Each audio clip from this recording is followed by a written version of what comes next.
Kitu kingine, watoto wangu, watoto wazuri, kuna kitu nataka niwafunze mama lao. Kwanza, watoto wa kike wa 2000, usafi unahitajika.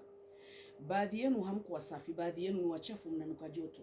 Na raha ya mapenzi ni usafi, kuanzia kwenye utosi mpaka kwenye nyayo za mguu. Kwa hiyo mama lao, kuna dada mmoja ameniuliza, akaniambia, mama lao, niliwahi kuona umetoa mtwangio na kino, inamaanisha nini?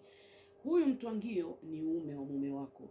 Hiki kino ni wewe mwenyewe mwanamke. Kwa hiyo kino kinastahili kuwa kisafi.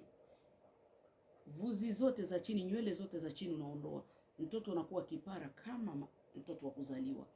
Kwa hiyo mtoto wa kike, unanielewa, wa 2000, usafi unahitajika, maana raha ya mapenzi moyo wasafi. Mke na mume mnyoane. Unaona hiki ndio kitambaa. Tuseme kwa mfano, hiki ndio kitambaa. Unatafuta kile kitambaa kiko soft, hakitompa mume wako michubuko.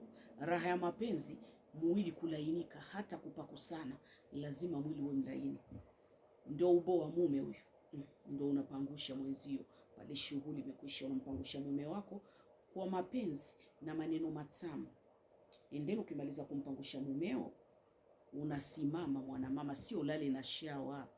Simama, ondoka hapo, kakioshe chochombo, kaoshe kitumbua, labuda mume anaweza kataka pigo la pili. Sababu baadhi ya wanawake mtamani pigo la pili, mnaacha shawa, uke unanyenya, unamtia hata mumeo kinyaa.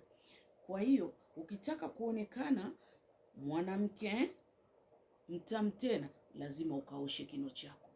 Iki kino kinatakiwa usafi. Ukishampangusha mumeo, unakwenda kuosha kino na maji, unakiosha vizuri. Ukishaosha kino chako, unarudi karibu ya mume wako.